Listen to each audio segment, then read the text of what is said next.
So, as you guys may know, I've been on a diet, on a journey since 2024. That's a long time. It's a lot of habits made.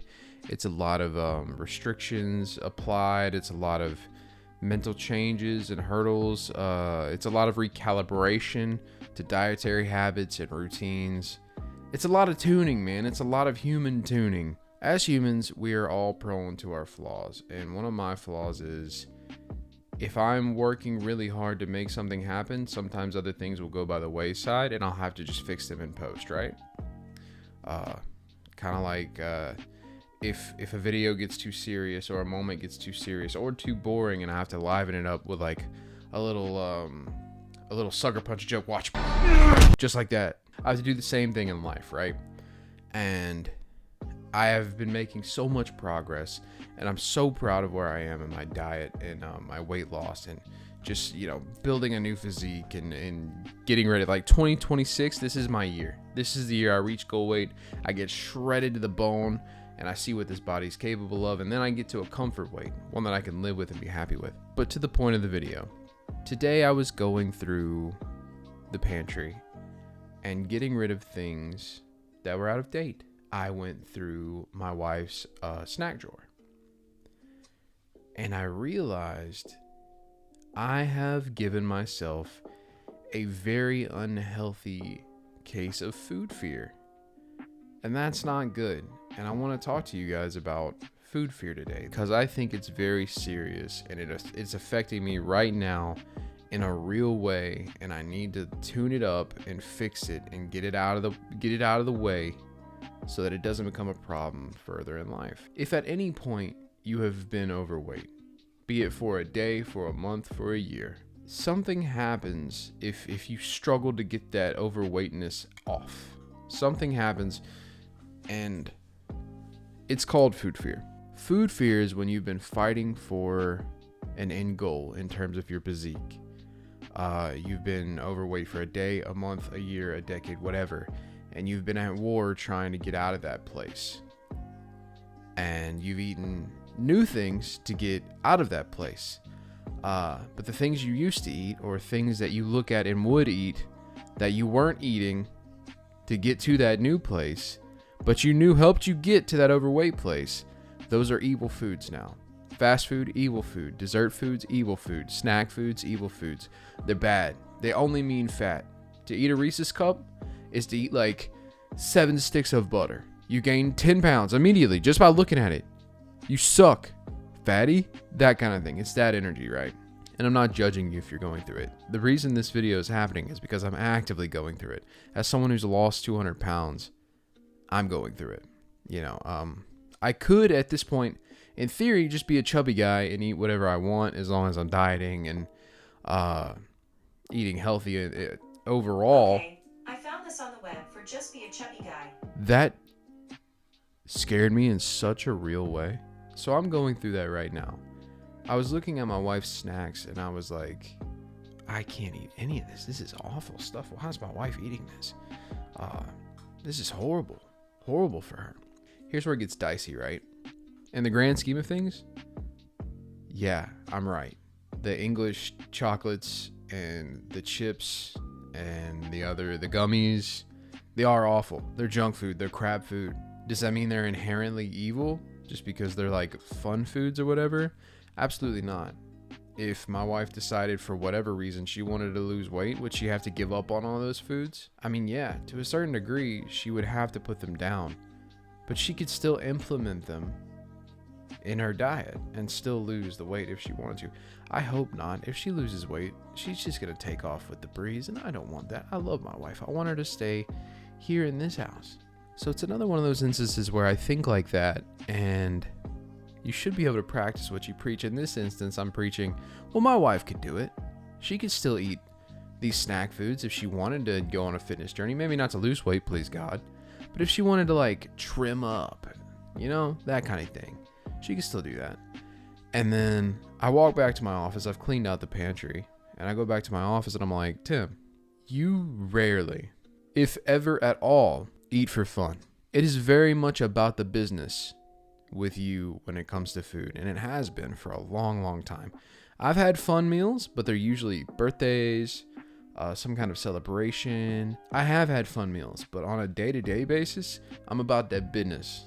It's chicken and rice and broccoli for me, baby, and I love it. And I'm going to keep doing that. I'm not going to lie to you on camera. I'm going to keep doing that. But what I need to make a habit of, or at least prepare for, is it's okay to have fun.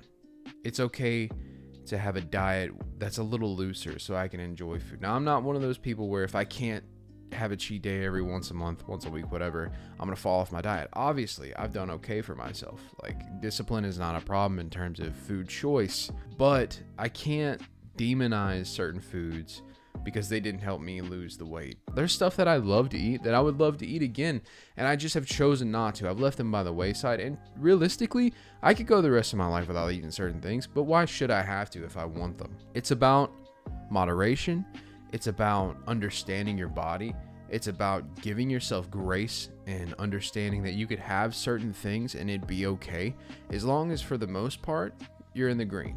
You're eating in your deficit, or you're eating your maintenance, and all your macros are being hit. You're exercising, or if at the end of the day you don't care about fitness, if it makes you happy and you're healthy, to whatever degree that means to you, enjoy yourself. Now, as someone who spent most of their life obese, I'm probably never going to live that freely. But, you know, if I want to have a Snickers or like a Ben & Jerry every now and again, whatever. Whenever I get to goal and I feel like I've earned that, I'll do that. But for now, I'm still on the journey. But I feel like it's important for me to get my mind right while I'm still on the journey. Otherwise, I'm going to get to the finish line and I'm going to celebrate the finish line with cauliflower rice, some 93.7 beef, and some GU's barbecue sauce. Hell yeah, brother. No, that's boring and that sucks. The meal's gas, but it sucks. But there's a really good Korean barbecue joint. That's like if I do have those 5 cheat meals a year, that's where I'm at, just so you know. It's awesome. That's probably what I'm going to do. Like, that's it. I need to get in the headspace now where I can't run from certain foods, and I shouldn't have to feel like I need to run from certain foods, and you shouldn't either, right? Like, it's important for you to know whether you're lean to the bone or a walking marshmallow like I was.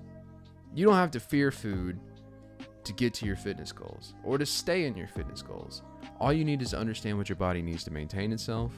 This thing that you're chasing, this food that you're wanting, whether it's a cheat food or whatever, understand your maintenance, your desires, and meet yourself in the middle. You deserve that bad food because this is right around the corner. This maintenance or this cut or this bulk is right around the corner. You'll get right back to it. It's not going anywhere. And this one meal or this one little treat is not going to offset that. It's going to be okay. Stop being an asshole to yourself. But this is just as much for me as it is for you because I am horrible at it. I'm really good at telling people no when they're like, hey, let's go eat this. No. Hey, I just made pecan pie. I know you love pecan pie. You want some? Hell no. Hey, dude, I know your favorite. Dude, I remember you love brownies and cheesecake. I've got a mountain of brownies and cheesecake, and they're all like S tier. Fuck out of here. I'm not eating that. I'm really good at that. But I need to learn when it's okay to say, you know what, man, let me get some of that. I'm trying to see what that's about. Just this time, and then I'll get back on my bullshit tomorrow. But like, I love cheesecake and brownies are gas. Where's that shit? I don't want to turn 50 and I'm like shredded, I'm like super ripped up grandpa or whatever, but like I've hated the last 20 years of my life because I never let myself enjoy life. That's ridiculous. And you shouldn't be that way either. You should chase your goals with a tenacious vigor. Is that the words I'm looking for? Chase it. Just understand that it's gonna be there regardless.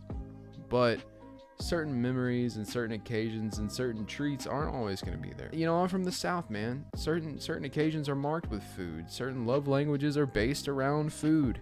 You don't want to miss someone trying to tell you they love you because they want to feed you. You don't want to miss a certain birthday or a certain occasion and you're just the asshole sat in the corner. And if you've had your cheat or whatever, and that's how you manage to still go to that occasion, is being the person in the corner with the healthy food while everybody's having fun food, that's one thing.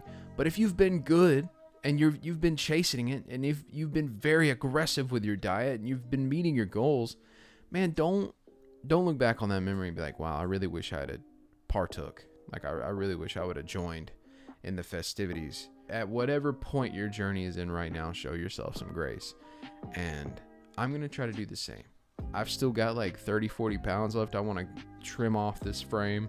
But I think it's time for me to lock in and realize that it's okay to enjoy food every now and again. Food for the sake of food, not food for the sake of nutrition. You know, I've been surrounded by a bunch of coaches and a bunch of fitfluencers, and you know, they all say that. They're like, oh, you should allow yourself to certain thing. I felt like I didn't apply to that. You know, they make their videos and they give their seminars, and it's like, it's okay to have fun food, like cheat every now and again. Don't stop calling it cheat. Don't call it cheat food. It's not cheat food. It's just food. I never thought those videos applied to me. I thought I had to live in a different mold than that because of how I was, you know, 400 pounds, 5'7", 5'8", on a good day. Don't play with me. I didn't feel like I earned that. And that wasn't fair to me for like upwards of 2 years. That wasn't fair. And now I need to go back and clean out that mentality so I can fix that behavior. And if you're going through that sort of mentality where you feel like you don't deserve it because you're still at a certain weight, or you don't deserve it because you just did something a month or two ago, I'm asking you, as your friend here on the internet, show yourself some grace. Always remember that you can't get the occasion back. Don't be an asshole and make every other day an occasion. And when you're in the middle of an occasion, try to have some self-control. You know, you don't have to have the whole pizza. Just have a few slices. You don't have to eat the third or fourth piece of cheesecake. I'm gonna, but I wouldn't have to. Where is the line that says, okay, I've had fun, I've enjoyed this, and I've had enough of this? If you can't distinguish that line, get an accountability partner. You know, find a way, dumbass. I wanted to share this with you because it hit me in a very personal way.